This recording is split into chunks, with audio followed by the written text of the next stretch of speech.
Okay, we're live. I'm gonna refresh my page. I have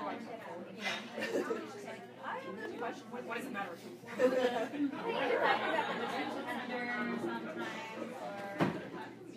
Yeah, try it again. It might take a second.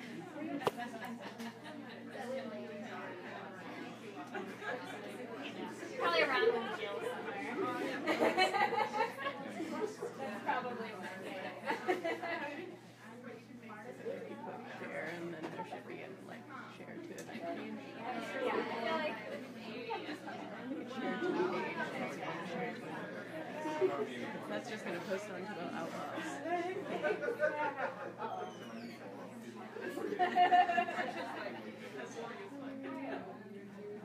right, the day where I was like,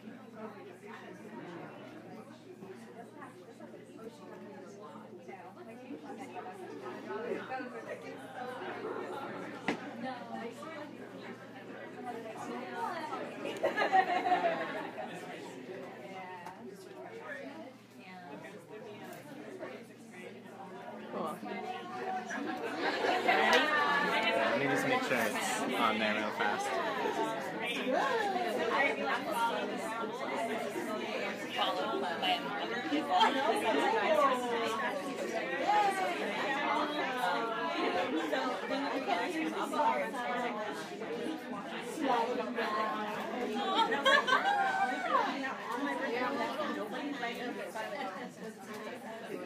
And then I got home and well, we use card. Cool. Yep.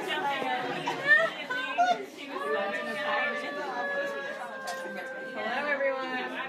Hey, is this working? Yes. Can everyone hear me? Great. Okay, so we're going to get started. In case all of you don't know why you're here, this is Revolutionary Mothering and Queer Survival. I'm Erica. I have been commissioned last minute to introduce everyone. So I'm going to introduce Dr. Alexis Pauline Guns first, and then I'm going to also read all of the panelists' bios all at once, and then I'm going to go away. So, Dr. Alexis Pauline Guns is a queer black troublemaker, a black feminist love evangelist, and a community-cherished writer and educator trying to figure out how exactly she is your cousin. Alexis is a co-founder of Ubuntu, a survivor-led coalition to end gender-based violence in Durham, North Carolina, the founder of Eternal Summer of the Black Feminist Mind Multiversity, and the co-creator of the Mobile Homecoming Experiential Archive, amplifying generations of queer black brilliance. Alexis earned her PhD in English, Africana Studies, and Feminist Studies from Duke University in 2010 and is widely published scholar in the areas of black feminism, mothering, and Caribbean literature. She is an award-winning poet and author, and among other honors has recently been featured in the Best American Experimental Writing Anthology. Alexis is the co-editor of Revolutionary Mothering, Love on the Front Lines, and the author of Spill, Scenes of Black Feminist Fugitivity. And full disclosure, Alexis is the daughter of a former corporate lawyer who saw the light and became a poet instead.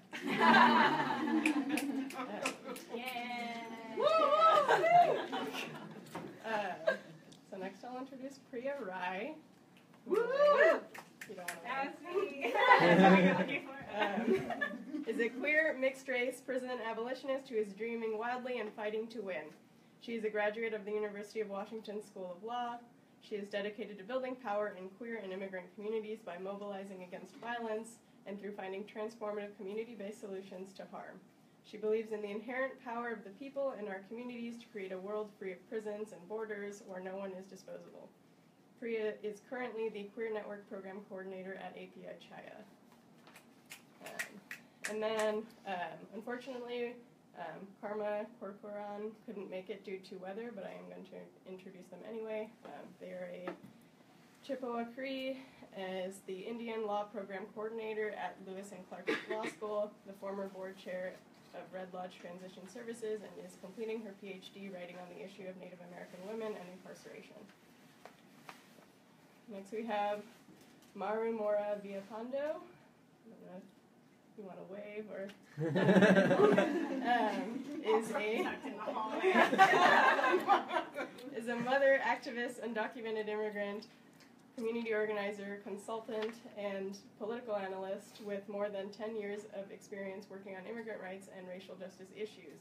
She's the founder of Latino Advocacy Incorporated and a community organizer for Northwest Detention Center Resistance, the Not One More Deportation Campaign, and Surge Reproductive Justice Northwest. Woo! Next we have Lucia Leandro Jimeno. Is an Afro-Latinx, transmasculine, femme counselor, bruja organizer, a graduate of Columbia University School of Social Work. He is focused on clinical therapeutic practice within an anti-oppression framework. Lucia Leandro lived in New York City for 16 years, organizing with queer and trans communities of color. He was the founding board member of Fierce and is former staff of the Audre Lorde Project. Hopefully nothing terrible happened. Lucia Leandro was part of the Ping Chong and Company's Secret Survivor, a play about adult survivors of child sexual abuse. Currently, the director of the Queer and Trans People of Color Birthwork Project, an organization dedicated to mending the disconnect between trans justice and reproductive justice through doula trainings, capacity building, and leadership development. Lucia Leandro is also an expert chilaquiles maker, fashion queen, and movement builder. Some people say you can even hear his laugh from a mile away. And then finally we have Victoria Law, who is a freelance writer and editor. She frequently writes and speaks about the intersections of mass incarceration, gender, and resistance. Her writings have appeared in Al Jazeera, America, The Nation, Rewire News, Truth Out, and Village Voice. She's the author of Resistance Behind Bars, The Struggles of Incarcerated Women, which won the 2009 PASS Prevention for a Safer Society Award, and the co-editor of Don't Leave Your Friends Behind, Concrete Ways to Support Families and Social Justice Movements and Communities. Her forthcoming book, entitled Your Home is Your Prison, critically examines the ways in which proposed alternatives to incarceration expand the carceral system and explores creative and far-reaching solutions to end mass incarceration. She is also the proud parent of a New York City high school student. So I'm going to introduce everyone, and we're going to pass it on to Dr. Leslie Colin Guns.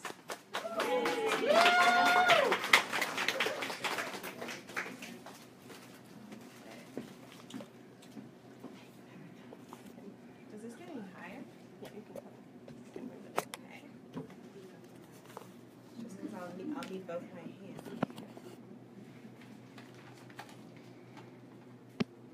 Is this picking me up? Yeah? Okay. So I'm really excited to be here. I'm really excited that you all were unstoppable about being here. Yes. I think it's pretty amazing. I guess our event was clearly too revolutionary for the law school, and the whole sky opened up so that it could take place in another context. So thank you, Sky. Also, I want to say that I crafted that bio because I was interested in your dean having to read it out loud. But you read it out loud, so thank you. I think you did it beautifully. And I want to thank IMAP and Outlaws at UW, and especially Danny for inviting us to be here. Hey, Danny! I want to say that when we announced the fundraiser for our Revolutionary Mothering Tour, Danny, you were the first message that we got. Like, okay, can you come do this? Like, that was the very first thing, and that really meant a lot, and it still means a lot. So I'm glad that this day is finally here, and this is happening. And I want to say explicitly that during this event, and in our collective opinion, in all events, all the sounds that children make are very welcome in this space. We celebrate that there is at least one child in the room. Maybe other self-identified children that I'm not recognizing. We're happy that you're here. And yeah, I wanted to just start us out with some ancestral remembrance, and to remember that we're on Squamish land right now. And I wanted us to bring ourselves fully into the space. So remembering that we're already in space that's steeped in centuries of memory and stewardship. also to bring ourselves into this space with a mantra that I use often and to bring a beloved queer ancestor into the space, Melvin Dixon. Melvin Dixon was a gay author and poet, Black gay author and poet, and this mantra comes from his last public speech that he gave before he died of AIDS in 1992. And throughout his final speech, which was called "I'll Be Somewhere Listening for My Name," he talked about how almost every function of his body had started to fail. And throughout the speech, he just said, breathe in, breathe out.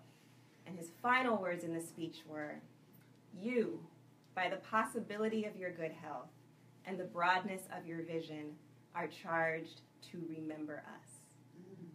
So I wanted us to really remember that we're in here because of generations of struggle, resilience, bravery, and we're bringing multitudes with our breathing into the space. And so if y'all could just repeat with me these words. Let's say it about 9 times.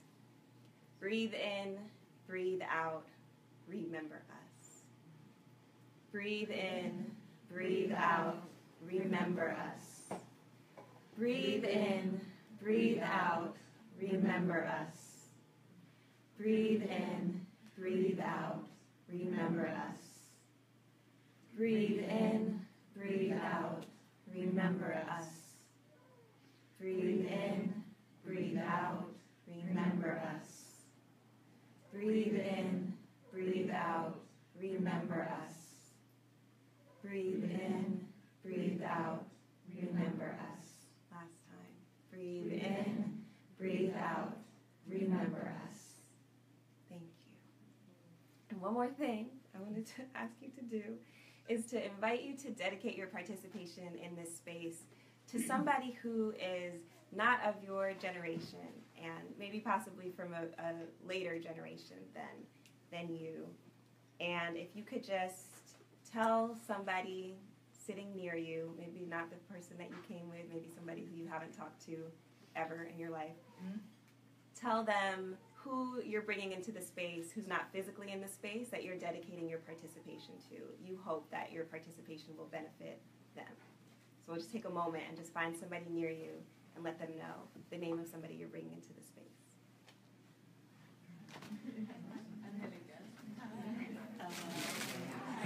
I know, like, I know. What you're a different person.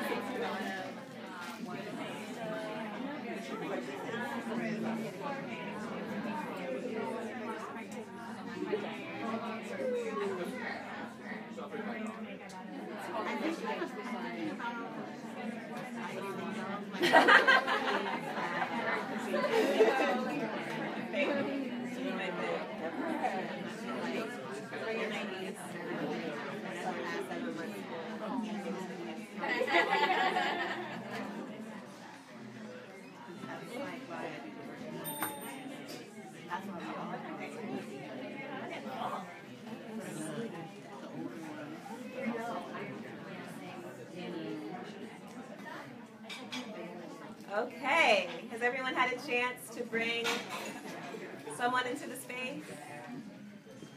Yes? Wonderful. Okay. So, I'm going to actually share an excerpt from a short story that I wrote in this wonderful anthology, Octavia's Brood. Yes. Science fiction from social justice movements. And the story, I just lost my page. The story is called Evidence. By reading past this point, you agree that you are accountable to the council. You affirm our collective agreement that in the time of accountability, the time past law and order, the story is the storehouse of justice. You remember that justice is no longer punishment. You affirm that the time of crime was an era of refused understanding and stunted revolution. We believe now in the experience of brilliance on the scale of the intergalactic tribe. Today, the evidence we need is legacy.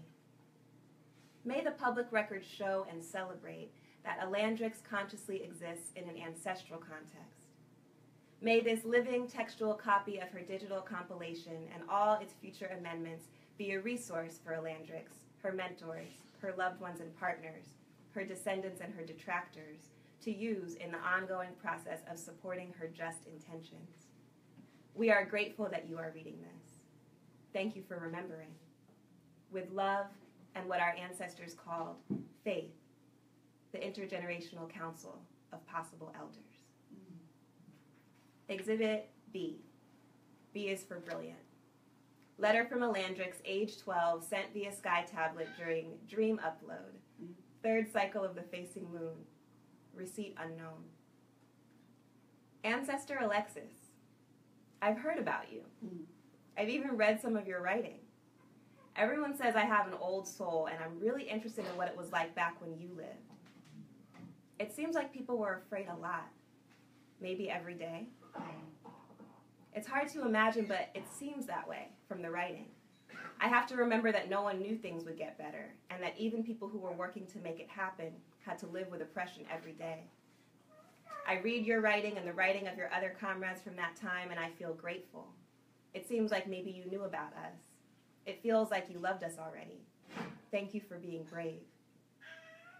I'm 12, and last year I did a project for our community about your time, the time of silence breaking. I made a poster and everything, and an interactive dance. A friend of mine did one on the second abbreviated ice age instigated by oil on fire, but I thought writing about the time of silence breaking would be harder. The ice continents were in your imaginations. The limits of your memory melted. You spoke about the hard things, and you could see your own voices. It must feel almost like a force of nature when you live. I'm 12, and you would have thought of me as part of your family, even though now we do family differently. We have chosen family now, so maybe we would just be comrades if you lived here in this generation. Who knows? But I think that if you met me, you would feel like we have some things in common. I'm a poet, and I use interactive dance, so maybe you would choose me as family. I know I would choose you. You could have been at my Wow Kapow ritual that happened recently. In our community, 12 is an important accountability age. We named this ritual for how it feels in our bodies around now. Wow Kapow. I think you used to call it pituitary gland. We are here, 5 generations after you, and a lot has happened. A lot of the things that used to exist when you were 12 and even when you were 28 don't exist anymore. People broke a lot of things other than silence during your lifetime. And people learned how to grow new things and in new ways. Now we are very good at growing. I'm growing a lot right now, and everyone is supportive of growing time, which includes daydreams, deep breaths, and quiet walks. No one is impatient while anyone else is growing. It seems like people are growing all the time in different ways. It was great to learn about you and a time when whole communities decided to grow past silence. It is hard to read about the fact that sexual abuse, what we would now call the deepest violation of someone else's growing, used to happen all the time. It's hard to imagine what it felt like for people to walk around with all that hurt from harming and being harmed. But I can tell from the writing that people were afraid so much. History was so close. But the amazing thing is how people spoke and wrote and danced anyway. Imagine being afraid to speak. Anyway, I wanted to say thank you. Now, in the 5th generation since the time of the silence breaking, we are called hope holders and healers. There are still people doing a lot of healing, but it seems like generation after generation, people got less and less afraid. People took those writings and started to recite them, and then another generation hummed them, and then another generation clicked their rhythms, and then another generation just walked them with their feet, and now we breathe it. What you were saying before about how love is the most powerful thing, about how everything and everyone is sacred. I read a really old story where the character believed that time travel was dangerous because if you change one thing in the past, the whole future changes and then you might never get born. But I'm still here writing this, so I think it's okay to tell you that everything works out, that it's okay. that it's not easy all the time, not even here, because so much has been broken besides silence. But it is possible. It feels possible. Me and my friends feel possible all the time. Remember that you all were part of us all learning how to do it. And most take it for granted, except poets like me. I remember you. I feel it. Wow. Kapow. Love, Alandrix. So I wanted to start there because you all brought folks who are from a different generation than you, and we also are connected to people in generations that we won't meet and that we won't see. But I wanted to really honor the fact that maybe this is the time of the silence breaking. And how is it that what we're able to do in this time, how brave we're able to be in this time, how this time, and actually every time, is that we live in intergenerational time. What we do and who we are matters, and also what we think life is and how we understand it and what we say also matters intergenerationally. So this is going to be happening in the law school, and the most fortified, protected, and harmful intergenerational narrative we have about life is actually U.S. law itself, which is actually an intergenerational story across time, written by and for racist white men who in fact wrote racism and whiteness into the definition of what it is to legally be a person. And it's a story that lawyers and legislators do interpretive work with, but actually have not ever revised. It's a story where it almost always seems like me and the people who I love are the villains in the story, if not the page itself that the law tramples over with its writing. But the law is not the only intergenerational narrative. Part of why I shared part of a sci-fi short story is that I want to put the law in its place. It is just a story. The fact that it's the favorite story of the people who it privileges, and the fact that it's a story enforced by the possibility of state violence every second of the day, does not mean that it's true. And it also does not mean that it's the most powerful story that I have access to. There are other intergenerational stories. In fact, there are infinite intergenerational stories and systems.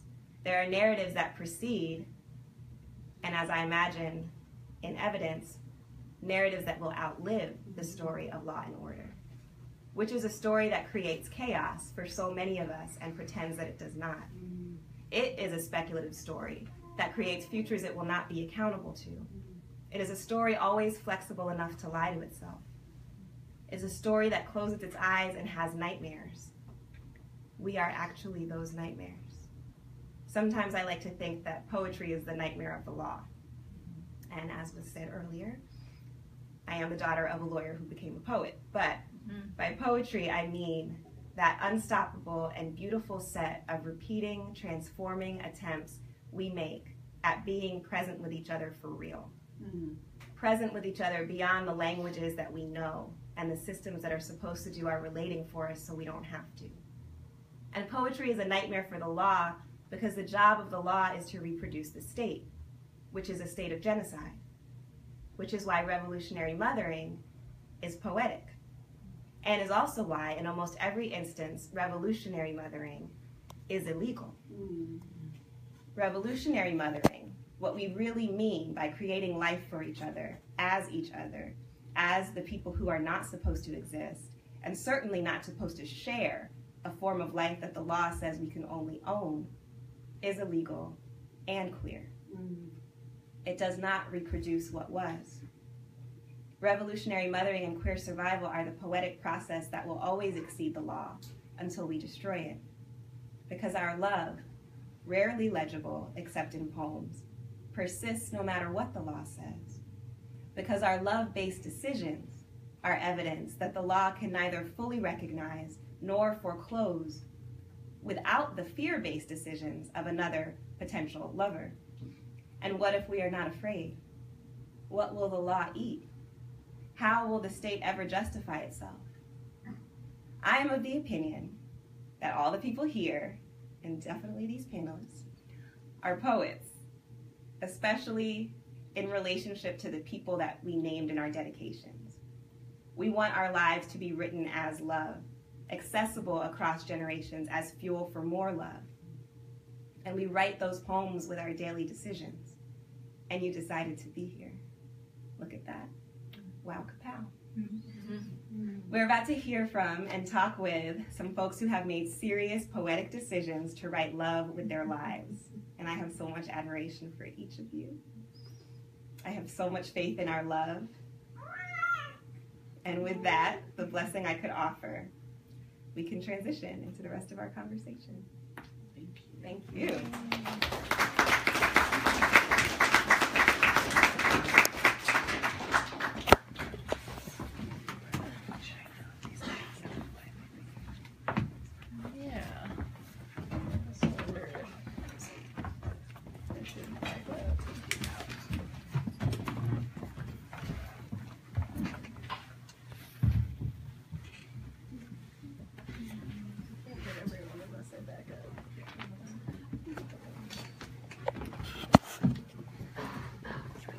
Oh, am I also moderating? Okay. So here we are. I wish I could have changed my costume.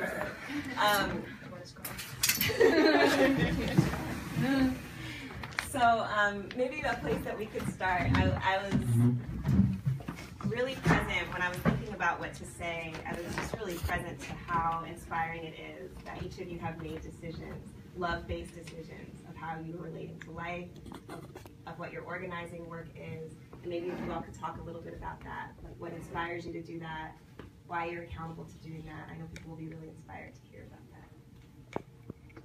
And anyone can start.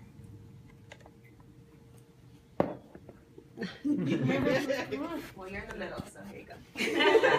And I be the eldest here. So my name is Maru Moravilla Pando, and that's little Inés. Inés, hola. And I mention Inés because she's a very cute baby. Everybody needs to know that. And I also need to update my bio because I've been doing this for more than 10 years. I just realized those 10 years, it's more than that. Well, as an undocumented immigrant in the United States, when I had my daughter almost 20 years ago, I decided that I couldn't be silent anymore. I couldn't be hiding in the shadows. And although I had some history back in Mexico of doing community organizing and political work, it was very intentional that in order for me to provide what she needed, it couldn't come from the regular environment around me. And when 9/11 happened, I realized that even though she was born in the US and she was a US citizen, she was the daughter of undocumented Mexicans. And therefore, that didn't it wasn't a guarantee for her to be treated as a US citizen. So that was really the push that made me do the work that I'm doing now. When people ask me, why did you start doing this kind of work? It's basically my daughter. But if you look, as you start doing the work, the more you do it, you realize that, especially with people that are incarcerated in the detention center in Tacoma, it's the same story, right? People care for each other. People make these decisions all the time to be able to provide and to fulfill the responsibilities that we know we have as members of our different families.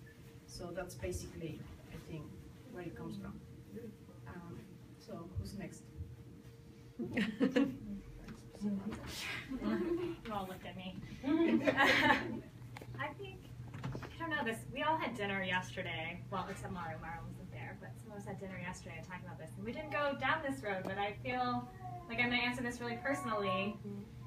So I think, I work currently at the intersection of like domestic violence, sexual violence, and criminalization, working with immigrant, marginalized folks.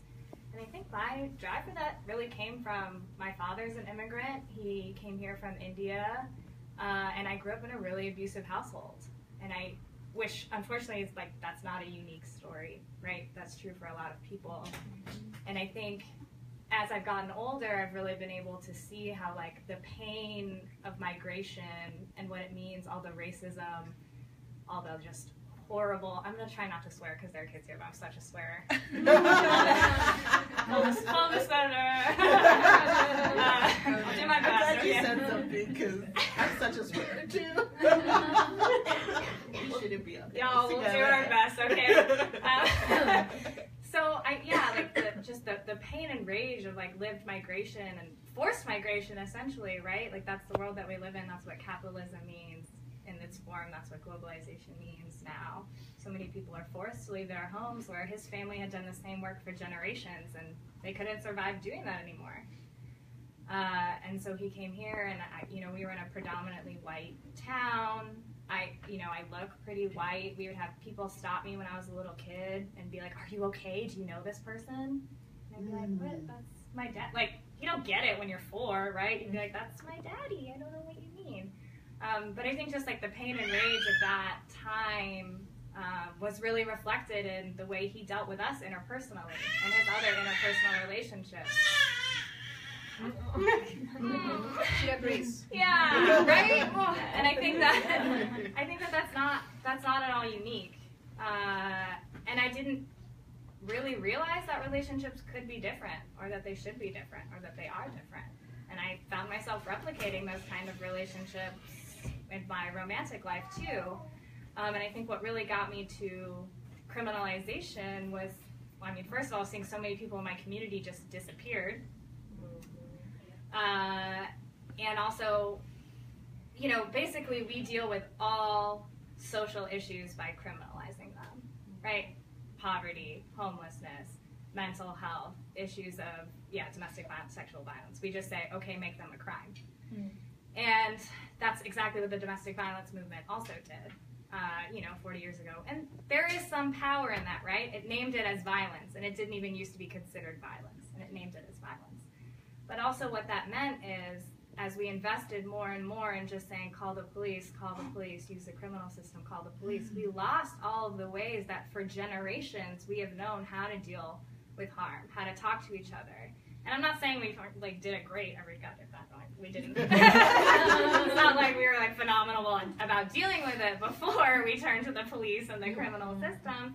But we had ways, right? We would keep it with each other. We would talk about it as communities. I think particularly in the village that my dad was from, or say indigenous communities here. And I'll also, Alexis pointed out, but shout out to the Duwamish and Coast Salish people whose stolen land that we're on right now. We have ways of dealing with it, and it's become so outsourced, right? And now, and not just to the police, but also to nonprofits and other agencies that get funding from the government to do very specific things so it can control what our movement does and how we act as people. And I think so much we've lost. We don't even know how to be accountable. I feel like that's so hard. We really don't have the skills. We're not taught the skills to be accountable, to even know what that means. I feel like it wasn't until I was 25 that I could even articulate what I thought a loving and equitable relationship should be and should look like. And so I think just working at that, and we also see by relying so much on the police, which obviously doesn't work, right, for marginalized people. It doesn't work for anybody because decades of having that strategy, rates of violence have not gone down. And what also it does is it individualizes issues, right? Anyone familiar with the law? I don't know how many law people made it to this. We're not at UW Law anymore, thank God. I don't know how many law people are here. Hopefully not that many. But except you in the front, y'all are great. What it does, right, is inherently individualizes these issues, right? It's about a specific instance, like you experienced physical violence in this moment, this one time, and it divorces it from its entire context, and it takes it totally out of a community setting, and it completely ignores state violence, right? Where we know that the second most reported form of police violence is sexual violence, where we know how common this issue is. I went through my entire time in law school in a super terrible abusive relationship, and I never called the police. And how privileged could I be, right? Native English speaker, I have citizenship in law school, and I felt like I had no way to deal with that issue. I didn't know where to go, what to do, who to turn to. And so I think that's really where it got where I am now. So really thinking through how can we go turn back to our communities who have the knowledge that we need. We have these generations. One of the things that I think was really beautiful yesterday that we're talking about is we talk a lot about intergenerational trauma, which is so real, and I don't think that we do a good enough job talking about like the beauty and the power that we get from our generations before too, like that knowledge that we have, and how can we work to access it and you know, come together. And I really think that just being able to transform our friendships and how can we cultivate relationships where we can go to someone and be like, man, I really think I messed up. Can we like talk through that? I think that's like so incredibly transformative. And maybe it sounds really simple, but it's hard. I mean, we're not given the skills. We're not taught the skills we need to interact with each other in loving ways. And I think that there's so much power in that. Now, oh man, I talked for so long. I'm sorry, but like that's how I got to where I'm at. Thinking about those things. Thank you. What was the question? I'm already like present. Your love-based decisions My around love-based the work that you're decision. doing, the beautiful work that you're doing. Yeah. I think I'm gonna answer that question in a couple of different ways. One, I think like I kind of became a birth worker. I was gonna say by accident, but not because it was something that I thought it was something that I was going to do. Like I've been doing like anti-violence work in New York City for a long time, specifically in queer and trans people of color communities. And so both my parents are organizers, so I grew up in that culture. So I totally hear you around like the lack of tools around how do you have like relationships. It was like, I totally feel you. But about like 5 years ago, because I had like never gone to the doctor as like a trans person, and I was having all sorts of like reproductive issues, I like got diagnosed with endometrial cancer, and there was like not a space for me as like a trans person of color to talk about what does it mean that like all of a sudden now I have to immediately make all these like decisions about not being able to have a baby, not like that my reproductive life was literally altered because when I was 13, my first encounter with a gynecologist was like horrible and fucked up. So I vowed to like never go again. My Taurus stubborn ass decided that I was never gonna endure this like experience again. And it wasn't until I was in my first like queer relationship where things were happening and I was like, I think I have to go to the doctor. So I like did the like informal trans like what's the gynecologist that like is gonna see us, because there wasn't like, even in New York City, it's not like there's like a plethora. Like people think that having lived in Atlanta where so many like trans women of color move from the South to New York City thinking it's gonna be a haven, and I was just like, I don't know, y'all, like it's not any more or less safer than it is down here. So even when I was living in New York City trying to find a healthcare provider that was gonna be attuned to like my like specific needs, I was lucky to find a gyno who was like super dope, saved my life. But the thing that saved my life was that I had this community of like queer and trans people who were like, you're gonna fucking live because LL is not gonna die.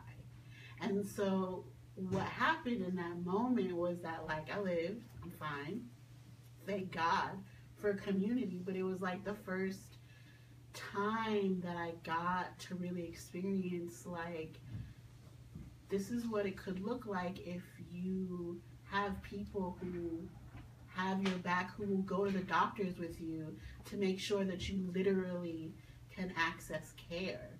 Like I had to encounter all sorts of transphobic things just to get treatment post surgery that most people would not have been able to access because they didn't, like when they wheeled me into the surgery room, I literally had my entire family talking about, we see him walking down the aisle, like looking at the eyes of the surgeons and the nurses being like, we're watching you.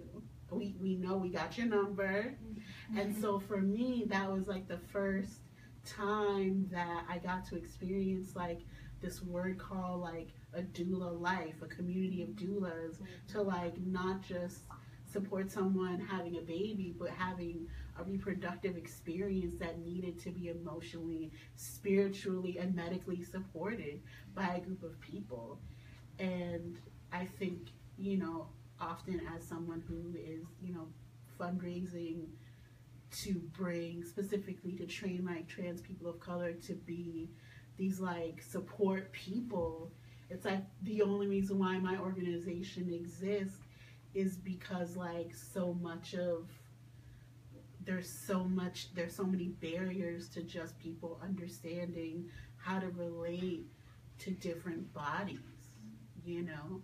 But had my like gynecologist not said to me, hey, like literally her first words to me was, I'm not a trans health expert, but I know that trans masculine people do not go to the doctors, so while I don't see new patients, if you say that you're trans, it was like the first time there was a secret handshake that I knew about as like a trans person, where my trans guy friend was like, whatever you do, when you call the receptionist, they'll say she's not taking any clients, say you're trans and they will see you. And literally, I was like, I need to see so-and-so.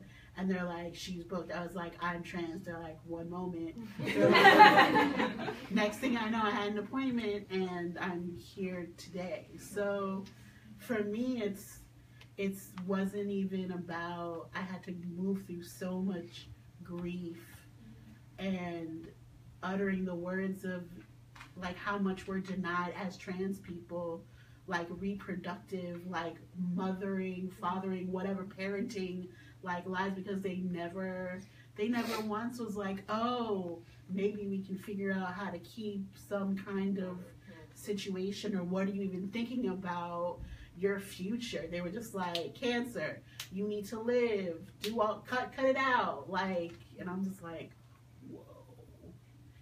So for me, I'm here, I choose the love because I want us to live and see that future generation. The person that I brought to the space with me is all those like trans kids who I don't know whether they're my kids or in the future. The people that I'm never gonna meet, but who I know that if I don't do the work that I'm gonna do, that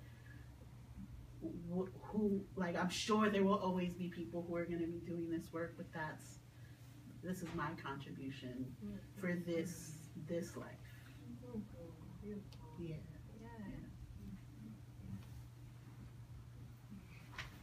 Wow. So I came to this work in a different way. It was not life-threatening, or you know, as impactful. Glad. So I, as Christina, who read or Erica, who read the bios earlier. Sorry, my brain seems to have gone away.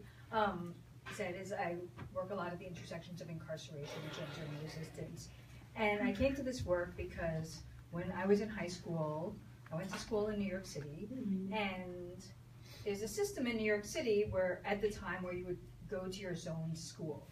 And what ended up happening was that my zone school was a school in which nobody wanted to go to.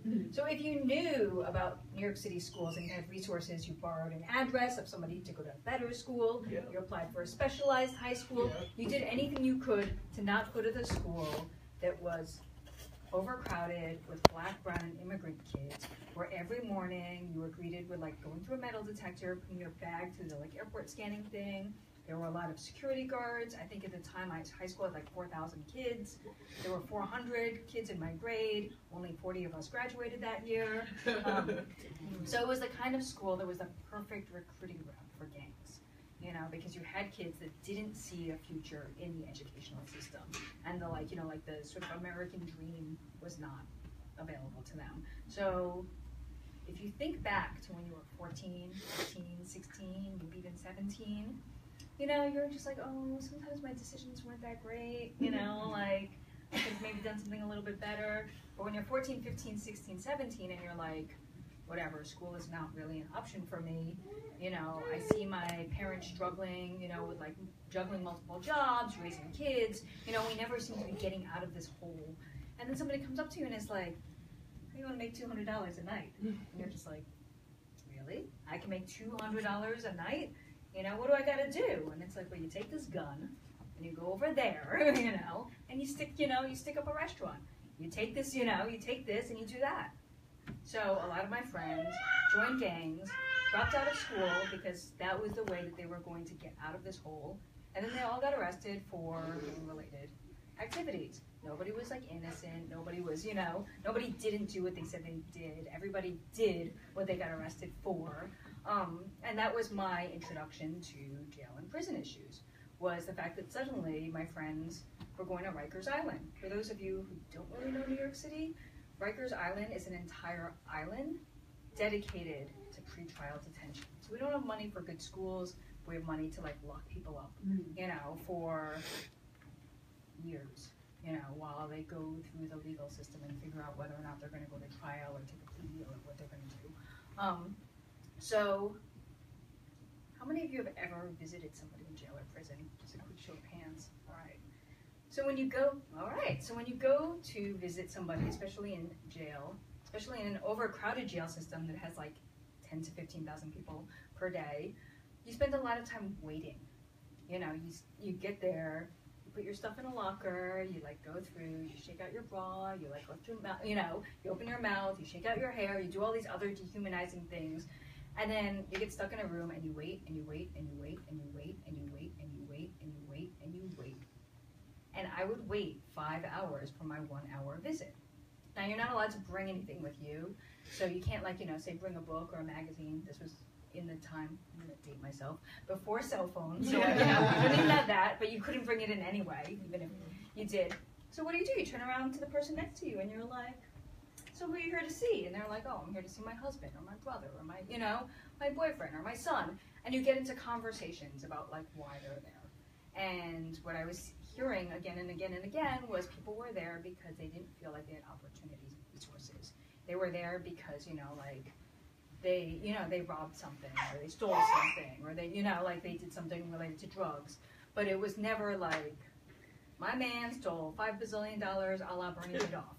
You know, my man chopped up all these people and put them in a freezer. You know, like I was not hearing that. I was not seeing like worst of the worst of the worst. It was all people who were like, yep. You know, like we were struggling and this, that, and the other, and then he did this, you know, and now his dumbass is in jail, and here I am, you know, 3 times a week.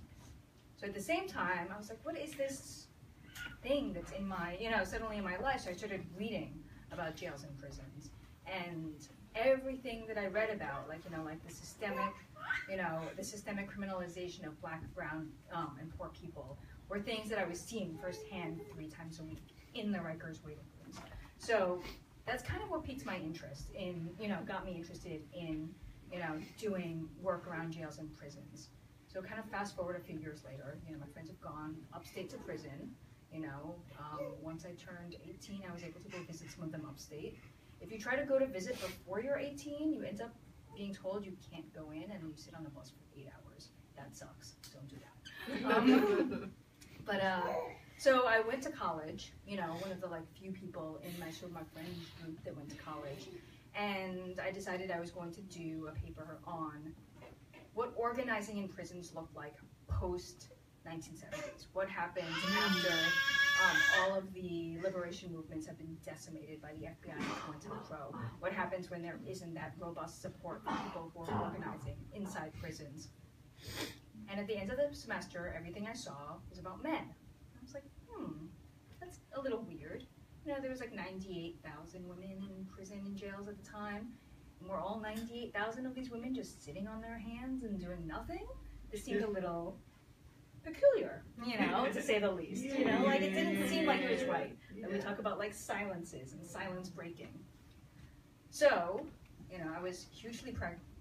I was very pregnant at the time. I was never quite hugely pregnant. But, you know, I was very pregnant. I never got a seat on the subway. I was very, very sad about this. What? I was like, I'm pregnant. And they would just be like... So I was talking with my professor, and she said, well, you should do something on what women are doing. This is what we're going to do next semester. And I was like, I'm about to have a baby, you know, like, I don't think I can do this, you know, like, this is going to be a lot for me. And she was like, look, you're going to have a baby. We will meet when it is convenient for you. You will, you know, like, you can bring the baby. If you don't have childcare, I will hold the baby. The one thing you're not allowed to slack on is the quality of work that you do. But I will do everything else to make sure that you can do this. Like, you don't have to come to regular classes. You don't have to schlep all the way to campus. You know, like, you don't have to find a babysitter. So I did, and I started reaching out to women inside jails and prisons, and I was like, what are you, you know, what are your concerns, and what are, you know, prioritize them, like 1, 2, 3, 4, 5. You know, what are you doing about them? What help have you gotten? What help have you not gotten? Like, what help do you need? You know, and sort of like, you know, like started conversations with women and started realizing that if your main issues are having access to your children and maintaining custody of your children because you don't have some family member that's taking care of your kids, that's a very different type of resistance in organizing than what the men are doing, you know, that like can be, that is more visible. And so, you know, like, so I did that, and I formed relationships, and they were telling me stories, and then the semester ended, and I was like, well, I'm not going to just like discard these relationships. So we just kept writing, and it was like years of them telling me stories and me, like, you know, trying to find resources for them. So they'd be like, can you look up like these cases over here, since you're a college student, you have access to LexisNexis. Maybe I shouldn't say that. Anyhow, hypothetically, could you look something up, you know, for me and send it to me, you know, can you call my mother and see how she and my daughter are doing, because they have a collect call block on their phone, because so I can't call them directly, you know, like, can you, you know, like, look up, you know, like a health resource for me. So it's things like that, like a back and forth thing. And then sort of like at the end of this, it's like I just had all this information about things that women were doing, and seeing in like the larger world a silence about this. It was like, you know, like if anybody was writing about men in prison or talking about, or if anyone was talking about prisons, it was about men, or it was like the male default, you know, like, and it wasn't looking at what happens when we center women of color, you know, like as we talk about incarceration. What happens if we center trans women of color, which nobody was talking about back in the 1990s, early 2000s, you know, like nobody acknowledged anything other than men in prison for the most part. So it was sort of like, so that's how it started. It was kind of like starting with that question, and then those relationships, and then continuing to build on them, and having them be like, you are our trusted person, you know, whether you like this or not, nobody else, you know, nobody else is doing this, so here you go, like, here's more information, here's more this, here's more that, like, and this is what we need. Well, I just have one more question before, unless you all have questions, before we open it up to you all's questions and our wider discussion, because last night we did talk about some examples of narratives, intergenerational narratives that are not the law and that are part of our resistance and liberation legacies. And so I just wanted to give you all a chance to share some of those that you had brought up, or that you think about, that are powerful in the work that you do.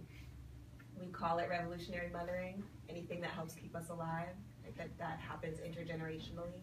But if there's anything like that that you want to share that you've seen in your work so people can have more examples, that would be beautiful. And Priya, there's another mic right there. If you could grab it so you have two, that would be beautiful.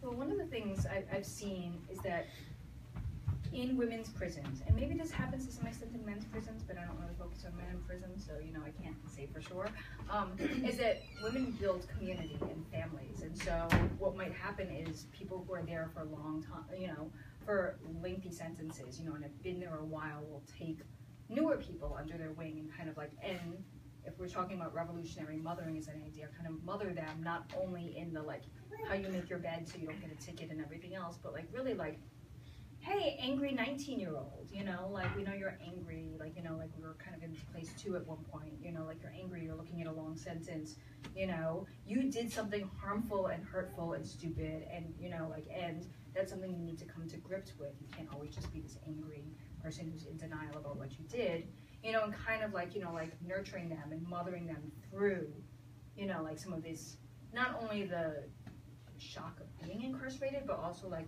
you know, mothering them into, my goodness, your baby's so cute. Oh my goodness. Yeah, but you know, like, but actually, like, you know, like mothering them through, you know, like some of these changes that people hopefully experience, right? Like, again, if you think about what you did when you were 15, you're just like, oh, you know, why did I do that? You know, like, but being like, you're not that person stuck in one of the worst possible actions or moments that you ever did, and like, let's talk about this, and like, let's help you grow. So some of the women, so in New York State, there's Bedford Hills Correctional Facility, which is the maximum security prison for women, so a lot of women there are serving lengthier life sentences, and they would take under their wing other women who are coming in facing long sentences, usually for really, really harmful actions they've taken. So, you know, not sort of like the like quote-unquote sympathetic, nonviolent drug offenders, but like people who had really hurt other people and been like, you are not the worst thing that you've ever done. You are not your conviction, but you also need to like, you know, like grow as a person. And let's talk about what that looks like and how do we support each other in a system that's designed to dehumanize and not allow people to support each other. So like in all women's prisons doing something like this, I'm really sorry that you're going through a hard time, you know, is an act of resistance, because in prisons you're not allowed to do that, you know, so just sharing humanity, but then taking that further to being like, instead of just being like, oh, this kid is angry and I don't want to deal with her, you know, being like, let's work through this and let's see what we can do.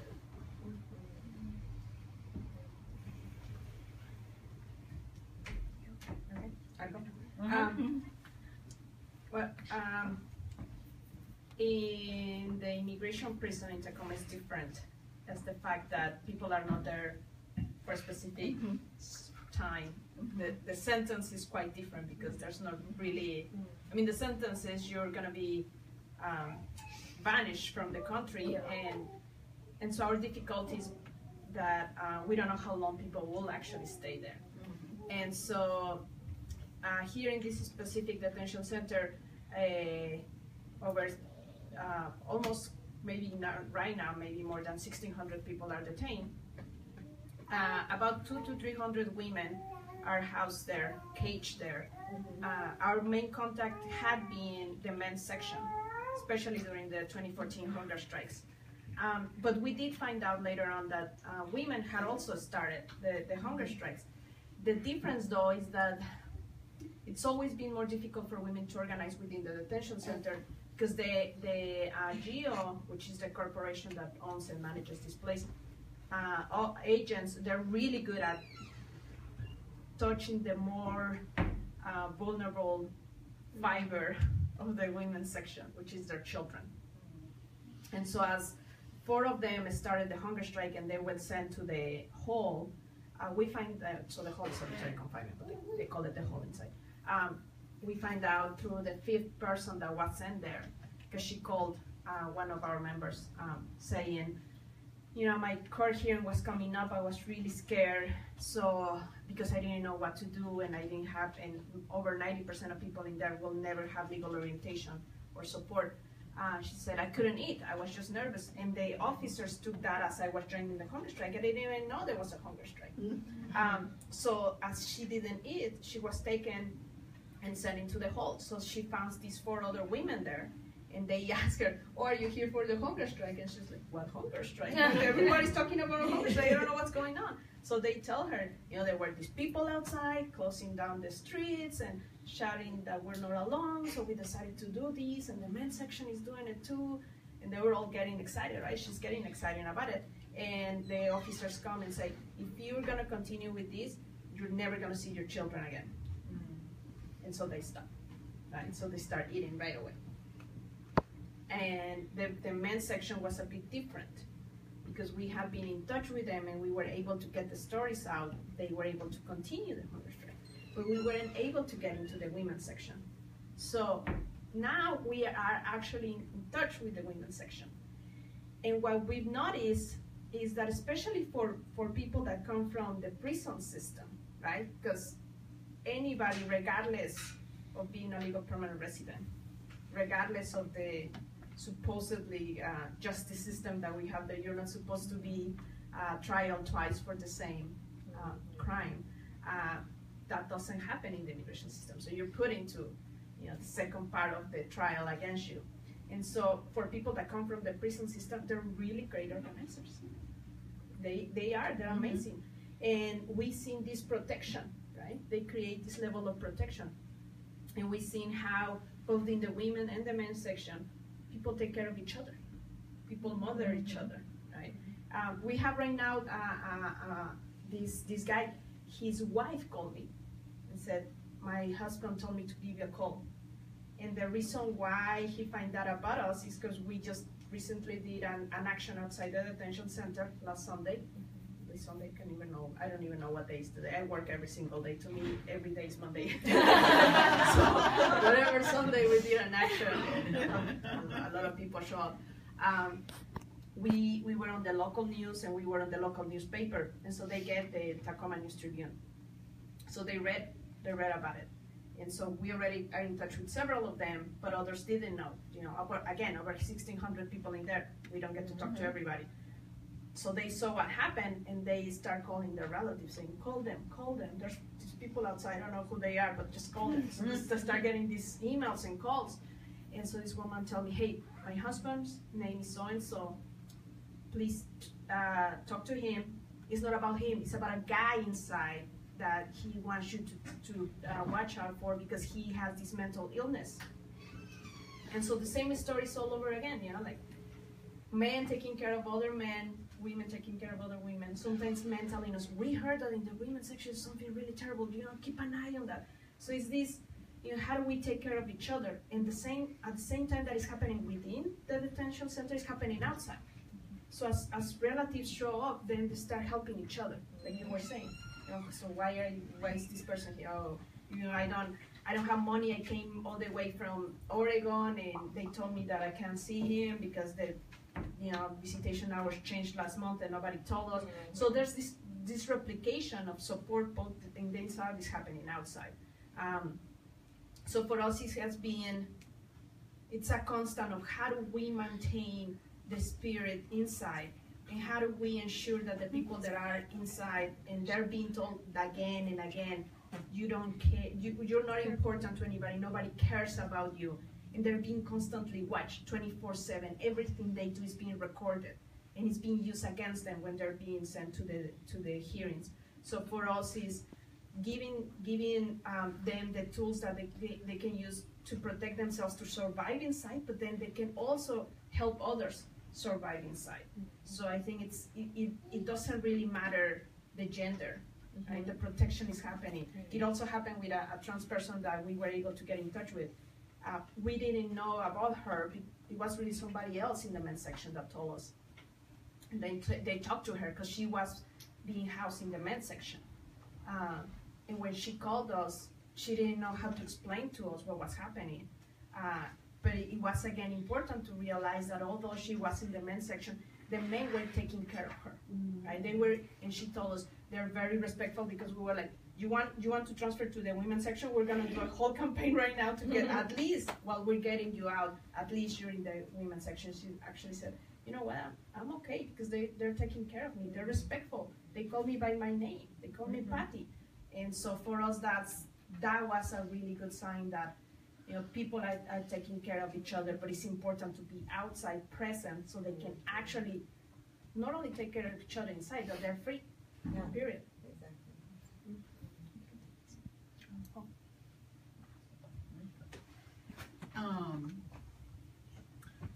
I think one of the things that I'm thinking a lot about in the context of this conversation, sort of the law as a trans person, like how that has translated sort of into like what trans justice like movement building like looks like. And I think it's important to figure out like what are the legal fights we need to fight. But I think sometimes I often wonder is like what are the consequences is that like is trans is very like very specific type of thing where you fit within this particular kind of types of gender presentations or processes And what happens if you fall outside of that?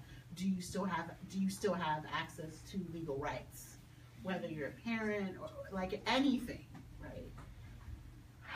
And then when I think about what it means to like this conversation around building relationships, right? Because as trans people, like we literally can't do anything without other people.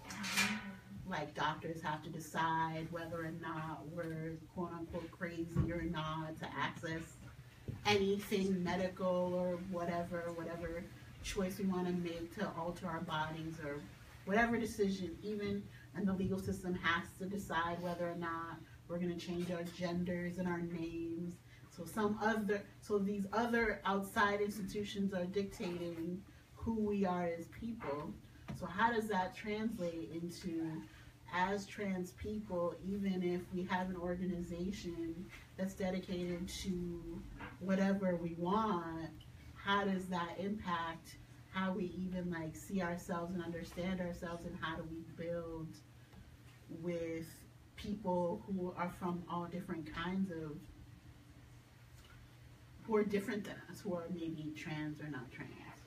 So about, maybe it was 2 years ago, the Midwifery Association of North America like changed its language to be gender inclusive, and there was a whole lot of things that happened. A lot of people were upset because a lot of, transphobic things happened. And there was a lot of organizing happening to sort of say, hey, this is a problem, that it's like a problem. It's like on both sides. It's like it's a problem that you're changing the language because you're erasing women. And then other people are like, it's, we need to expand how we think about parenthood, birth, and all that kind of stuff. And so one of the most amazing things that came out of that moment was I got to meet this Black midwife in Miami, Jamara Amani, and we would have these like private conversations because as like African descended people, the white people we were working with were being like so incredibly racist, and they were the trans people who were advocating like, that we're trying to say that, that this language that was being updated is not like a bad thing. But in the process of like trying to expand this conversation, we were just encountering like, just like so much racism and so much like femphobia and so much just so much crap. And we're just like, and we're all on the same side. And so one of the things that was important in that moment is that like both Jamara and I recognized in that moment that politically like this like cis black femme, queer black femme, who had like come to a workshop of ours like maybe like a couple months prior, like had we not had that, who had come to our workshop to learn about trans birth and like how to be a supportive like practitioner. And then we were in this like organizing space, and she kept saying, I don't have the perfect language, but like I'm mad as hell. And I'm just like, I don't care that you don't have like 10 years of like perfect allyship under your belt. The fact that you're the only person that like is like, standing up to these like racist white people who are we're all supposed to be on the same side. And it was like a real challenge. And I think one of the things that at some point that the project wants to do is sort of how do we collect the stories to talk about like what are the ways in which that like we have to document like the stories of the folks that like may not fit within these like confines of like trans justice movement building or reproductive justice movement building, but who are the people that really showed up and who really said, hey, she risked so much of her reputation in her own organization. She had like really hard conversations with other folks to be like, this is important that as an organization that she was repping, that like we need to do right by trans people. And most people don't even know that story because she had to battle so much racism as a Black queer Southern woman. So I think for us there's so many opportunities that half of the people that are like the people that I feel like are doing some of the most like kick-ass like trans related like birth justice work aren't even trans people, because we're still creating spaces for us to occupy. But I think that sometimes because of the legal battles that we often prioritize, we don't think about how do we support like the people who actually fundamentally historically understand like birth and midwifery is a Black queer Southern tradition. And my job is to honor that legacy. So it behooves me to think about how do I expand these ideas of what it means to even do the work in the ways that I want to do it. Because it means more than just, like I don't want to just be training trans people of color to be birth workers. Like yes, but also it takes like as like a trans masculine femme, like it's taken a lot of amazing like cis and queer and trans femmes that support me and who I am, and that labor and that genius needs to be honored, that legacy. Like I was on Facebook the last week every day, and there was this someone posted like a question about femme identity, and these like two Black queer femmes like went to town and like explicitly named that femme identity is a political identity. And I think the way that folks were articulating that, it was like, duh, of course. But it's been so, our history has been so erased for why? So that they don't take us seriously. That it isn't just eyeliner, or it isn't just a shawl, or it isn't just, you know, jewelry. You know, it's like it's all these like this creativity, these tools, and that's what we have to like remember. So when I'm thinking about like how we're organizing or like what we're thinking about, I think for us, how do we articulate and how do we talk about what are the creative ways that we're doing that? And I think a lot of that is around how do we push ourselves to really think outside of what we feel comfortable and what we understand and what we know, and to really, you know, I think I swore for the first time in a grant. I was telling them last night, I cursed. I would never do that like a year ago because I've been conditioned as a nonprofit worker to like, you don't talk to your funders like that. You don't swear. You don't say you know, and it's not I was saying fuck you to them. I was saying like, where the fuck you strategy, where we're like, come on, you know, we gotta, let's call it what it is, you know? So it's just so, and maybe I won't get the money, but I'm gonna sleep at night. Because I'm always gonna be like, I have to at least tell them who I really am and what this work is really about. Because there's like the question of, the question of like, funders want to know like, what's your intersectional perspective, racial justice, and I'm like, yeah, totally. How do I communicate that is at the core of the work that we do? And it's like the questions of how do you know that you'll make the impact? And I'm like, is it enough to say that I want us to live longer and be happy? Like, is that enough? And then I'm thinking, that's fucked up if I think that's not enough to tell anyone that is what that's what we're fighting for. That's what we're up here. That's what the love is, to preserve it and to grow it for generations to come. And that's not enough, and that's why the law will never save us.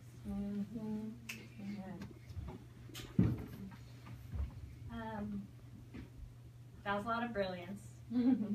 Are you These gonna folks. think Oh, God, LL. No. Go to the bathroom first. Yeah, I mean, I think I'm thinking about a lot of things, right? We exist in a world that basically tells us that, like, we're not worth anything, right? And you're not worth anything. Marginalized communities, queer folks, queerdos, right? You shouldn't exist. And we can either make you a commodity and make money off of you, or we don't. Like, right, Ruthie Gilmore describes racism as, like, the government, I'm going to not do a good job describing this, like, the government leading to premature death, right? Like, literally wanting to kill people. And I think that's what we're talking about, right? And that's what LL was talking about. Like, I don't know, is my outcome, like, that will fucking live longer, right? Just surviving is an act of, like, political warfare, right? And I think that that's super real. And so I think about the moments, I think a lot about just how we interact with each other. And I think it's so beautiful thinking about these women in prison who you just turn to someone and say, like, you matter and you're worthy, like you're a human and that's important and your existence is important. And that is so revolutionary. And I think that that's maybe sad to sit with that, right? That that's like a revolutionary thing to say, but it is. And so I think a lot about like my Dadi, my grandma, who back in India would spend like every Sunday cooking all day, making so much food, and she would go deliver it to the homes of these women. And I didn't understand why until I was older, but it was places who, like, if they didn't have food ready and on the table, they were going to experience a lot of violence in their home that night. And so that was how she knew, right, how to help out. She was like, I'm going to cook, and I will deliver this, so there's food on this table, and I know at least for today, like, I've helped this family survive, and I've thought about this community here. And, like, that's really beautiful, right? And she was experiencing a lot of violence in her home, too, but she did what she thought she could. Or I think about, like, the brilliance of queer and trans communities, and how they keep each other safe because the system and the state and cultures have always just tried to kill them off. And thinking about like safety teams, thinking about even just like BDSM communities who are all about boundaries, consent, safe words. I mean, that's brilliant. Like, dang, we need more of that in our relationships, right? I think about like QT-POC disabled communities who so like really lean on interdependence and how we all need each other, and sharing meds and for the sake of the recording, I've never done that. Sharing meds, sharing, like bringing food over to each other, having people come like clean your house because that's what you can't do. Like my body aches too much that I can't get up and I need someone to come do my dishes. And maybe that sounds really simple, but like having somebody come over, like that's so meaningful. Or, you know, I was at the airport a couple weeks ago when they had the detainees there, you know, and by the time midnight rolled around, I probably had 10 people text me, like, are you okay? How are things going? Do you need anything? Do you need a ride? People delivered pizza. People who couldn't be there were like, I'm going to send food to try to sustain the folks that are there. And I think those moments are so powerful, and yeah, maybe they sound really simple, but I think if we thought more about how we interact with each other, if we looked out for each other more, if we were able to spend more time building our skills around, like, what does it mean to have boundaries and to honor somebody else's boundaries? What does it mean to, like, really look at what my values are, and are my actions matching my values? And I think that the most marginalized communities do that the best. And that's the only way they've been able to survive and even thrive, right? Like thrive and have so much magic and like go out to amazing like QT-POC dance parties, which are just basically like a big fuck you to society, because like just existing is revolutionary, like existing with our identities and being open about them, which there's some privilege to that, of course, right? Not everybody can do that, but like being able to do that and doing that, I think is so powerful and revolutionary.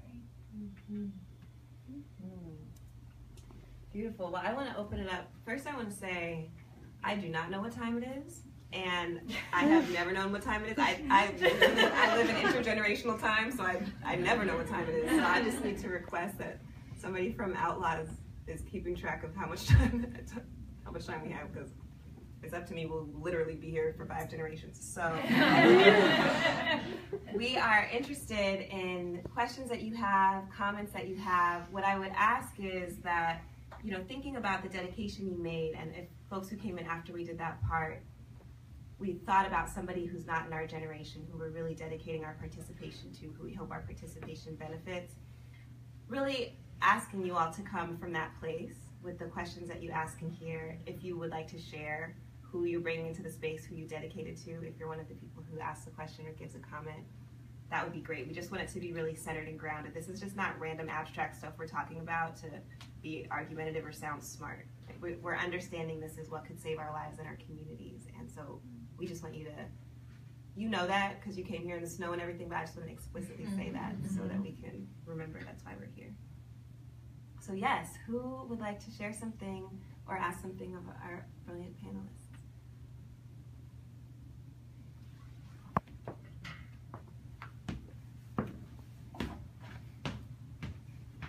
I was like, oh, Martina? Great. Yeah, I know. We're like, we've been faked out. Yeah. Should we just drop the mic and leave? Everything was what we said. Everything was answered. There's no other thoughts. I know it can be hard. So why don't we take a deep breath together? Inhaling, exhaling.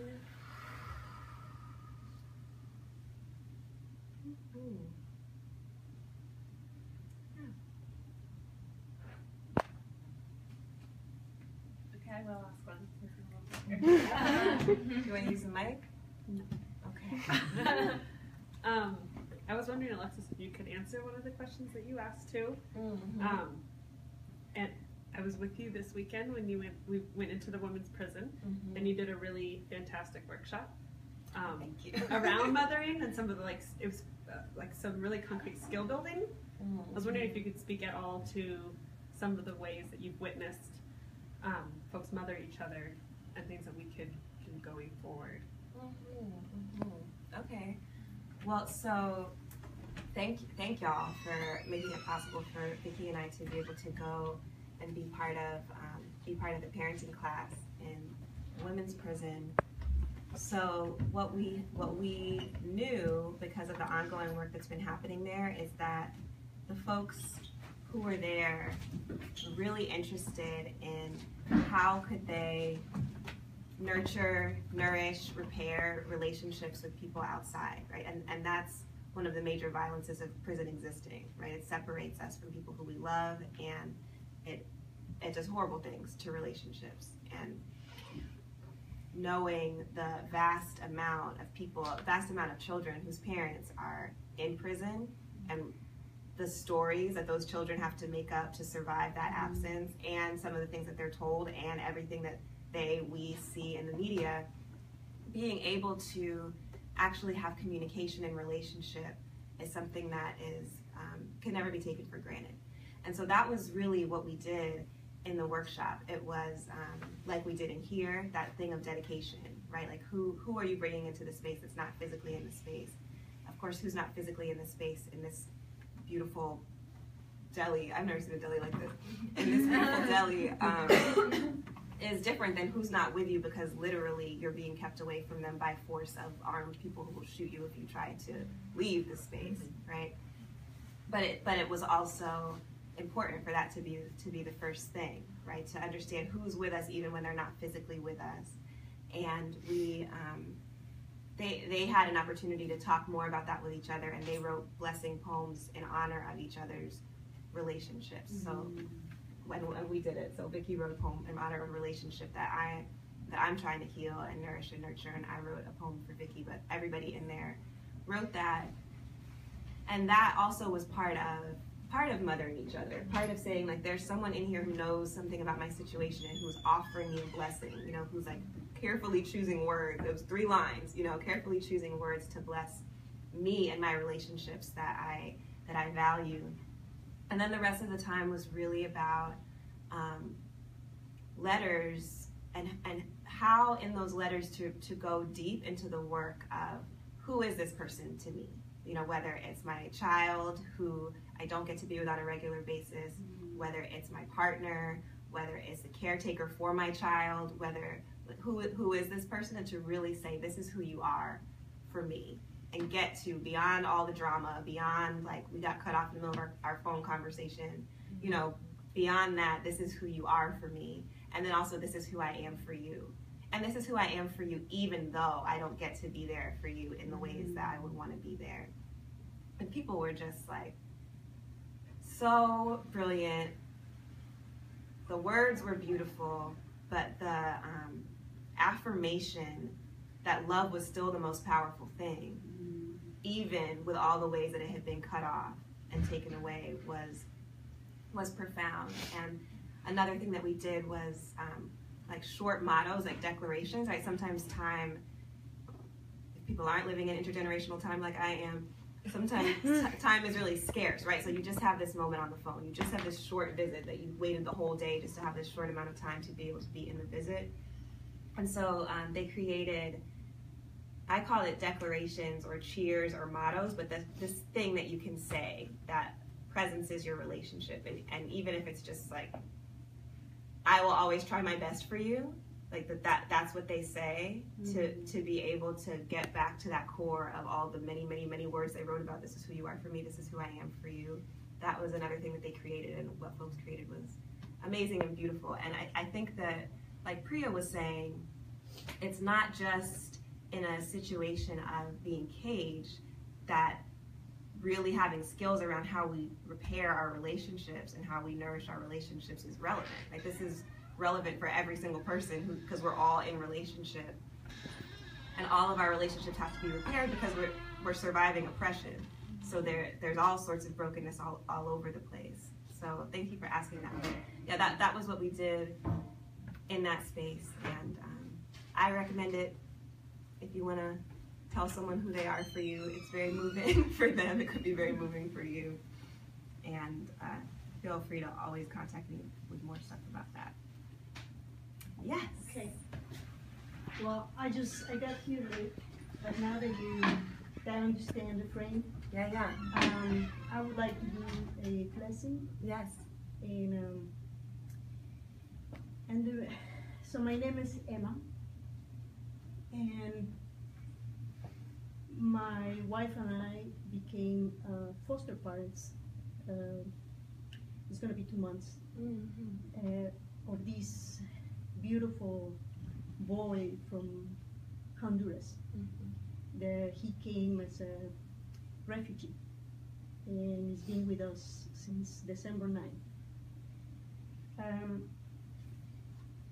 I've seen pictures of his family, but I have not talked to them. And so I would like to send a blessing to his mom. I don't really know her name. I know only the nickname, and that is La Consentida. It's actually very cute. La Consentida, and she lives in San Pedro Sula in Honduras. And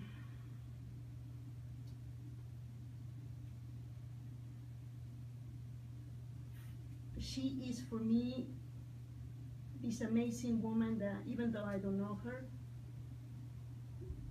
was so brave to send his 12-year-old away on his own to find opportunities and a better life.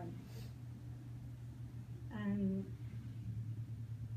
by doing that, she's giving this child an amazing opportunity in life, and is giving my wife and I an amazing opportunity to fulfill the dream that we've been having for many, many years, and the many struggles to become parents. And so, to me, she's an awesome person. And I want to say her blessing. Thank you. Thank you. Thank you.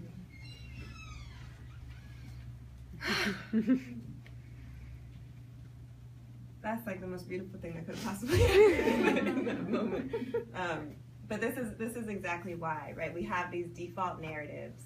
We have the absence of story. We have the law really playing that default narrative of dividing people.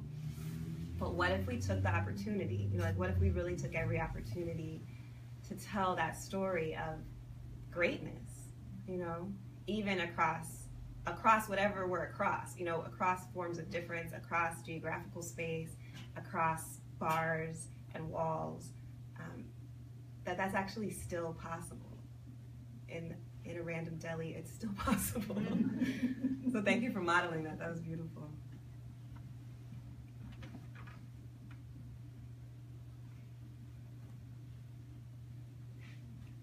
Yeah.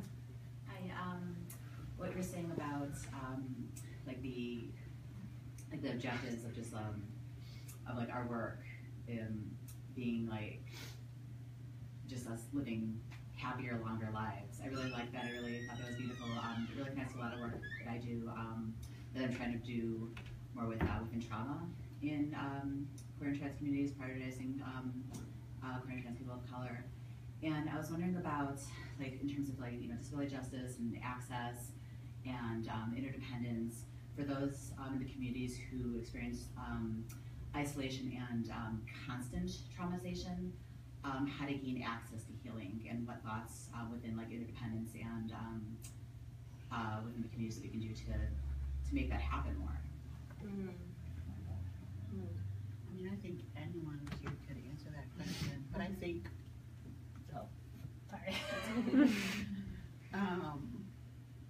I think the thing that comes to mind, I think one of the things that I always fear the most in Q&As is like questions that I don't know how to answer because it seems really simple. But I think for me, I often think about, like, one of the first things that I always think about access is that you have to ask the people in the room, like, who do you want to be present? And those, like, we know, like, as a chronically ill person, like, I know what I need. Every person knows what they need, or somewhere, maybe we all haven't practiced how to articulate that, like saying, like, I need this at this time and for this duration, but we know somewhere in our bodies, somewhere in our experience, what we need, right? And so I think, it's like, if we don't actually build those relationships, we're actually getting to know, like how basically how we're low-key all should like be on like consensual, like non-sexy, like dating each other, you know, because that's how you know what you like and what you don't like and what you need and what you don't need. So it's not that we need to have these like super arduous, long processes. Maybe we do, but it's really about like, how do you have, like, it was always very funny, we were talking about this last night, when I was in social work school, like people, I would get caught up in like, am I being empathetic? Like, do I know what that looks like? And I'd be like, am I doing it? Am I getting it right? And people are like, what is your problem? And I'm like, oh, right. I remember that I'm a person trying to connect to another person. And when I figured this out, I was like, also supporting others, being like, remember how you're a person? Like, literally, like, once I figured that out, I was like, you know how you're a person? Like, that's how you need to, like, talk to this other person. Like, you need to listen. You know? So I think a huge part, as much as that's funny, I think it's like we really need to remember and go back to like these very basic principles of like how do we have like basic conversations around like, you know, how are you? How are you doing? Are you okay? Do you need anything? Like, what can I do to, you know? I didn't ask like, how many trainings did you do and do you have my pronouns right? Like, that's cute, but like, do I even trust that when you say that? Like when people come up to me and is like, what's your pronoun? I've had to interrupt so many like facilitation gigs where someone's like, what's your pronouns? I'm like, I'm in charge of this space. Like, no, like, like what is this like? What is your worry that I'm not gonna like respect you? That we're not gonna have a process around making sure that you can enter the space and be you? That my job as facilitator, that I'm not gonna attempt to create safety for me and for you in this space? Like, come on. Like, your privilege is showing. But like, I think for me it's like basic, you know, like who are you trying to build with? And have you asked like what it is that you need? Do you know about their families and who their brews are and what their triggers are and all that? Like, you know, do you know what their favorite like milkshake is? Are they allergic to dairy? Straight up, like when Trump stole, my first thought in my house, because I just, you know, moved to Seattle, I was like, y'all, we need to start having safety planning meetings for our house. Because I want to know, like, I don't know what medications you're on. I need to know who your emergency contact is. I want to know, like, things that would have, over time, I would have figured out. But now shit's real. So I want to make sure that I know who to call and who my neighbors are, so that if shit goes south, like, we're good, like, we got the house. Like, the house is solid, you know, so. Yeah. Nah. Wait, I'll add one thing. Yeah. Just a lot, yes. And if anyone's looking for a tool around that, the Icarus Project, which does a lot of great stuff, they have these tools around wellness mapping. Yes. And it's just yes, that. totally, it's like exactly what you said. Totally. Magical. Yeah. But it's just like a worksheet that you can do where you're like, when I'm feeling down, like, this is what helps. This is not what helps. Like, don't ask me if I'm taking my meds, because fuck you. Or maybe I do want you to ask me if I'm taking my meds, right? Like, but just working that, sorry, I swore. Working it out beforehand, like, and so it's, if you want, that's a tool you can look to. Totally. And I really encourage you to do it in your house, with your community, with your close people, whoever you feel like is the person that you want to have access to that information. And I think it's really helpful. And don't just save it for the person you're like dating. Oh God. Sorry, I'm always like trying to be like, how do we have not just our intimate sexual relationships as like the central, because that is a part of like the legal narrative. Like, that is how the law gets into your bed, and you don't want that. Unless that's a role play thing you trying to do. Temporarily. That's a whole other. Beautiful. So we have time for one more question. Yes. I'd like to express my gratitude for y'all coming out here tonight. So my question is for a friend of a friend. They tomorrow are seeing a judge try to get their name changed for the second time, and they were wondering if there's any advice y'all might have for anyone to best increase the chance the judge would approve of the second name change in here in Washington. Well, that's a really specific question. So I would open that up to the whole room if there's, because I know there's some law students and maybe some lawyers, although here's hoping there's not one too. Yes. Estonia? We can also talk about it Yeah, because let's it's talk when. yeah. We can talk after. I don't know if y'all have like general sort of things to say. I have like legal specific things, but that's very boring, and I don't want to take anyone's time with that. So now you know who's the person to follow up with. Thank you. I can add to that. Cuba has a gender clinic every so often every gender. Excellent, excellent. Yeah. Okay, so in fact, one more question since we handled that so concisely and are going to follow up.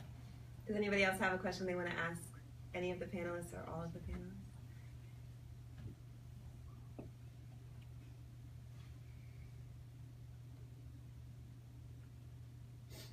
I have like a general sort of, since Trump was unfortunately mentioned, not because it's your fault, but because, he exists in the world and that is already unfortunate.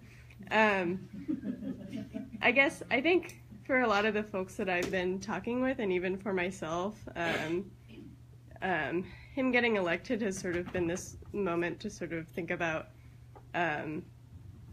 it's an action moment, and also for a lot of us who have been organizing, it's also a moment of, like, what is my capacity, and what am I going to, like, focus my energy on, because that has to be, like, in order for movements to be sustainable, I think we all have to have that conversation with ourselves, and so I'm wondering for y'all personally how you're going about thinking about that. Yeah. You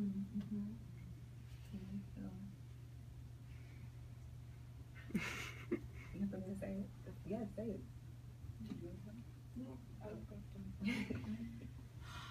Thought about this question. Yeah. And I think the main thing that I've been thinking about is that, like, if we're not prioritizing taking care of our, like, mental, spiritual, like, physical selves, like, every day, like, just literally making sure we have, like, a good night's sleep, like, a good meal more than once a day, like, like, seeing our friends, like, I think one of the benefits of being a second generation, like, organizer is that, like, I know the consequences of, like, running my body in the ground, and, like, how that has impacted, like, my family and the elders before me, and so I'm not trying to go out like that.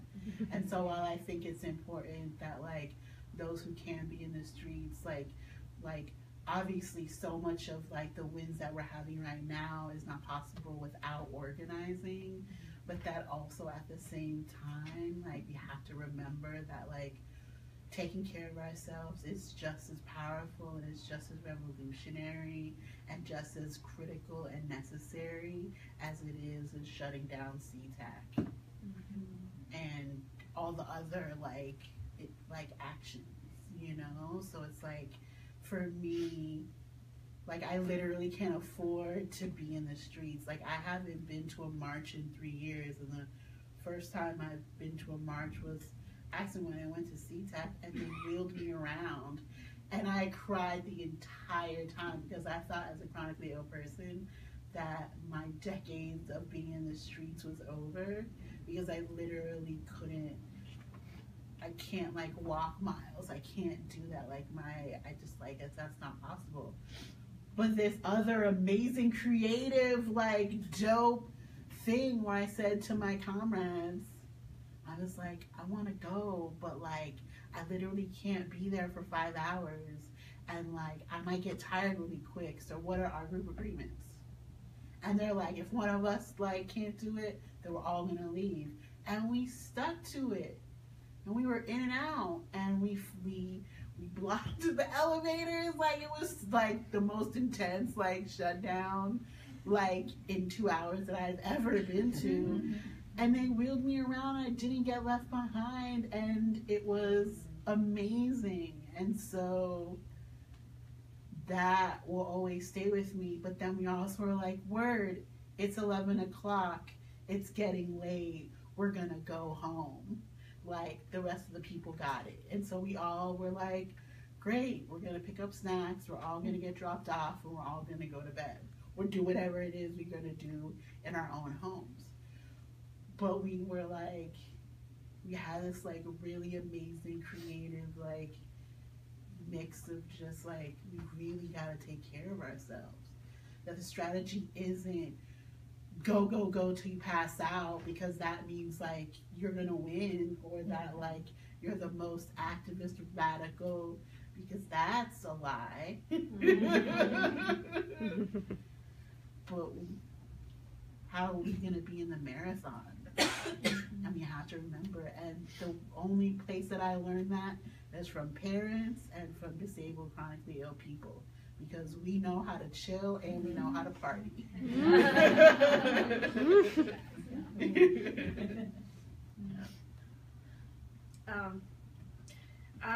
Every time I get asked to do a panel, I actually think about it, because to me it's a privilege that I don't really enjoy.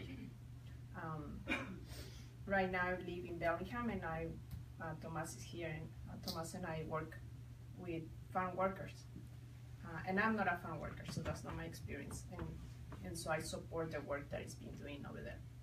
And we work also with the people detained and their relatives. So I lived in Seattle for over 20 years, and then I moved to Bellingham. And I always say this, and I don't get tired of saying, Seattle is a bubble.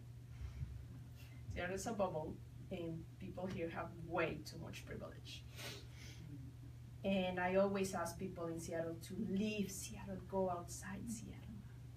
There's so much stuff happening outside Seattle, and I see a couple of you that have been in Tacoma, so thank you for being there.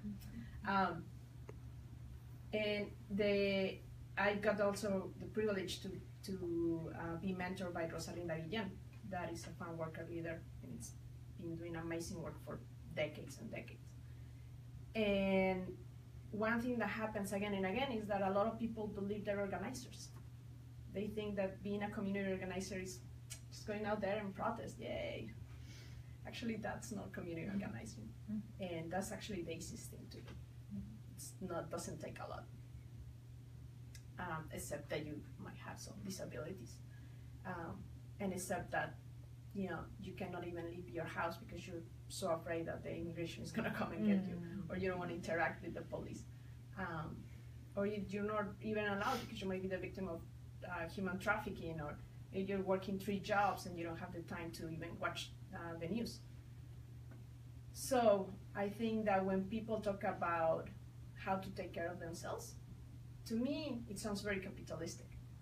Because in the communities that I work with right now, in the communities I come from, we take care of each other. We're always taking care of each other. And we don't see things as I, we see things as we. And for us, when we get the privilege to go out there and talk to panels, you know, be part of panels, we always want to share that, to say, you need to go beyond the capitalistic way of yourself, your individual needs. Because that's why we are here. This is the reason we're here in the first place. So, you know, when we had the hunger strikes, I didn't feel like eating, because I was like, shit, I'm out here and I'm eating that they're not eating. But we had, you know, Angelica and everybody else say, no, you actually have to eat. So they even once hid my phone, because they were like, no, you need to like take a break, right? And I did. And so they were taking care of me. They were making sure that I would have what I need so I could continue supporting the people inside. So I think that's where, you know, I always tell in Seattle especially, please take a look beyond Seattle. Take a look beyond what you think is your organizing, and consider what actually is happening out there. And I always say this, oppression doesn't take a break. Oppression is not 9 to 5, and it doesn't say it's the weekend, see you on Monday, right? It doesn't happen that way. Therefore, we need to realize that oppression is part of our lives. It's created the life we have. So community organizing is not a job, it's your life. We're doing this because we want to be alive, and we want our next generations to also be alive and have quality of life. right? And that's why we're fighting to end the detentions, to shut down the detention center, to stop the new youth jail and every kind of prison that is out there. So when we think of care, let's talk about the community care, right? How do we take care of each other versus just the individual care?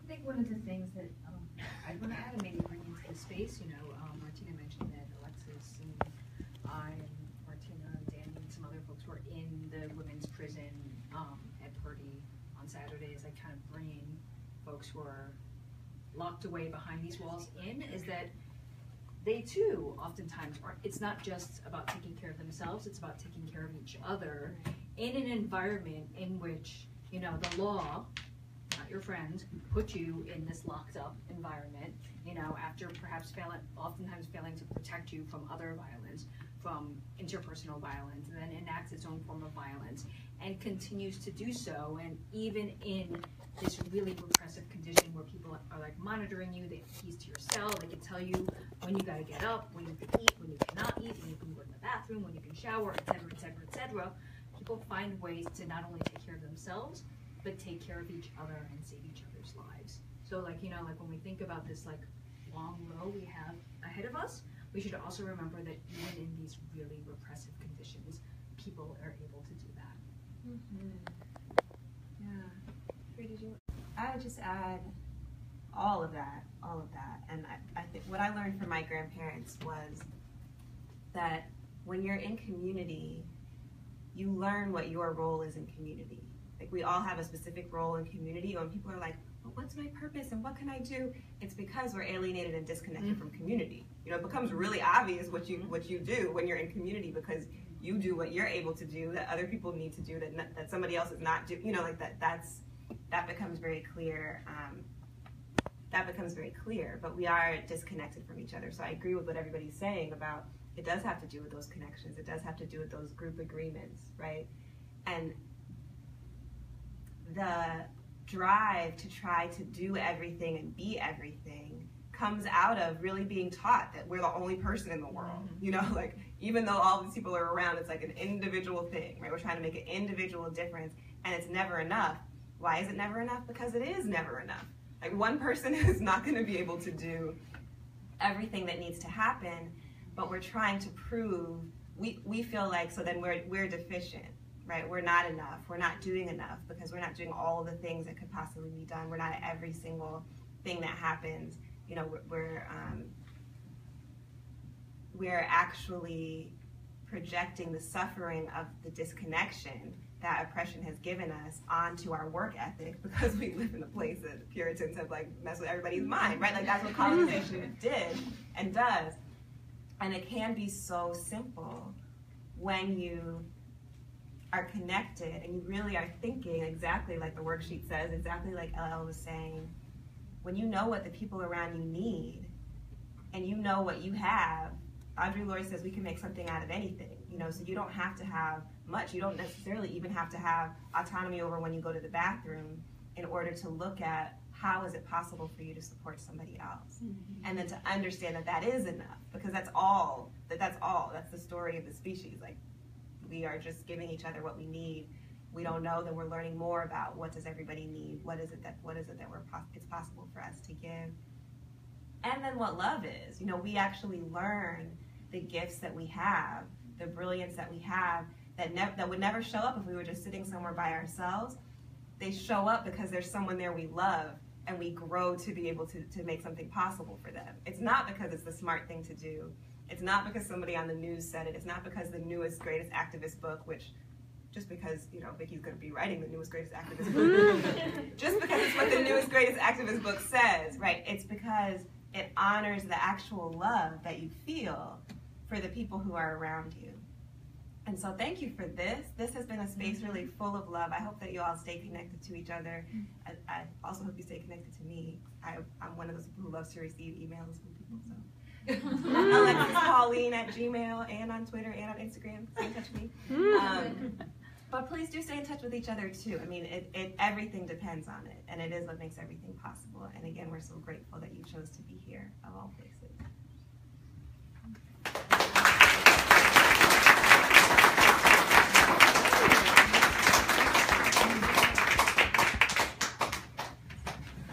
Thank you to Scratch Deli for staying open last year and Snowding.